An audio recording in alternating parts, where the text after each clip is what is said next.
La salle du barreau du Congo central, située dans la commune de Nzadi, a servi de cadre à l'atelier de renforcement de capacité des membres du comité observatoire des quartiers de communes de Kalamou et Kabondo sur le technique de monitoring et reporting des cas de violation des droits de l'homme. Du 10 au 11 février 2023, ces membres, au total 52, venaient de 13 comités observatoires répartis entre les deux communes après leur installation, ont été outillés dans le but de mieux faire leur travail sur terrain. Travail qui consiste à faire le monitoring, le reporting, la documentation des cas de violation de droits de l'homme. Intervenant en premier lieu sur les notions de droits humains, Maître Roger Mavungu, secrétaire exécutif de l'organisation non gouvernementale Dynamique pour le droit, la démocratie et le développement durable D5 en sigle, a épinglé les 3 différentes catégories de droits universels tels que le droit civil et politique, économique et social, le droit collectif ainsi que la nouvelle génération de droits à la protection des personnes vulnérables. La notion de violation des droits de l'homme étant une transgression ou une atteinte à un texte de la loi, cette notion doit être mieux comprise par ces défenseurs de droits humains afin d'arriver à mieux exécuter leur mission. À Maître Roger Mavungu d'en préciser la quintessence et l'objectif poursuivi.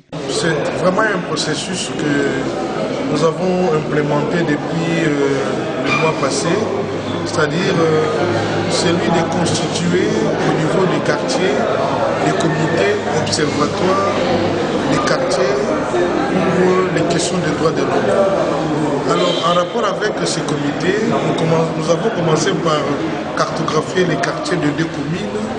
Nous avons commencé à cartographier, à identifier et à installer ces comités. Mais ces comités doivent travailler.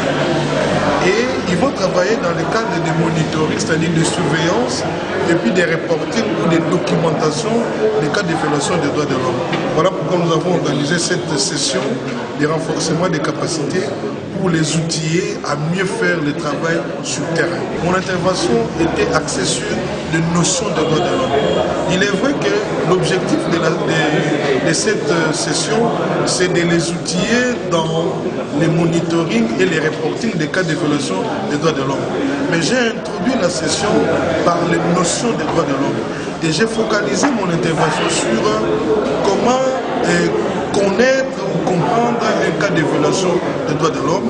Mais les préalables, il faut d'abord qu'ils comprennent ce que c'est les droits de l'homme, ses caractéristiques et surtout les mécanismes de protection des droits de l'homme.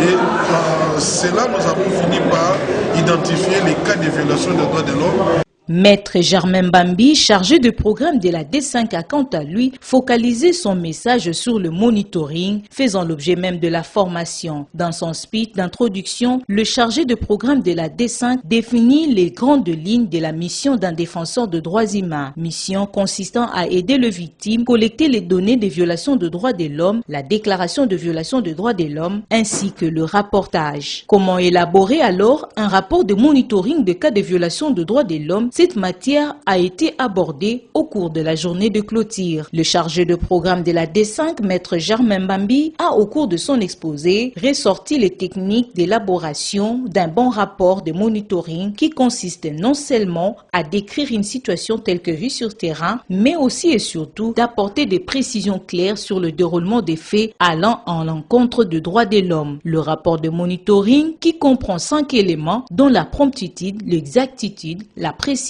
la célérité, le pragmatisme et le respect de la présomption d'innocence devront être collés à ces défenseurs de droits de l'homme. Martel, Maître Germain Bambi. Il a été constaté qu'il y a plusieurs violations de droits de l'homme qui se commettent dans la vie et que cela ne sont pas dénoncés par les autorités afin que ces derniers prennent des dispositions pour améliorer la situation.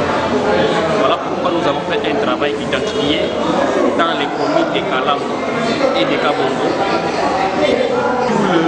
dans tous les quartiers, des jeunes capables de se créer en comité pour avoir comme objectif observer les violations qui pouvaient se commettre, les monitorer, faire les rapportages et les dénoncer.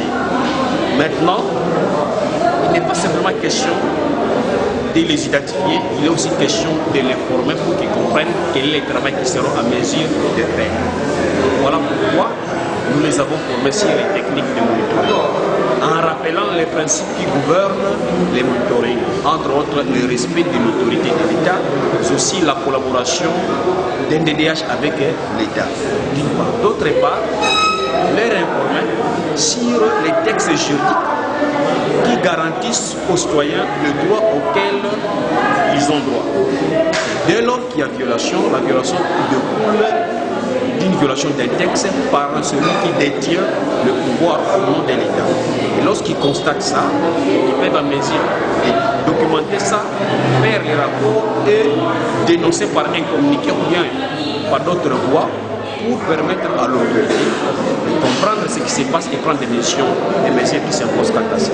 De cet exposé s'en suivra un travail en atelier, un exercice sur les rapportages afin de mettre ces derniers devant des cas de figure qui pourra survenir dans l'exercice de leur mission. À Clarisse Zantoba et Adrien Bongo, membres des comités observatoires, d'en féliciter les organisateurs. Nous sommes rassasiés des informations parce qu'il y avait des connaissances qu'on ne sait pas. Là, nous avons la matière, nos réflexions à dessin.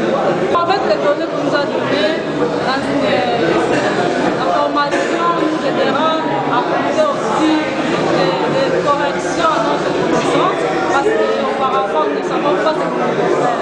Et les droits de l'homme que nous avons eu comme formation aujourd'hui nous a vraiment enrichi et nous dépendons des droits.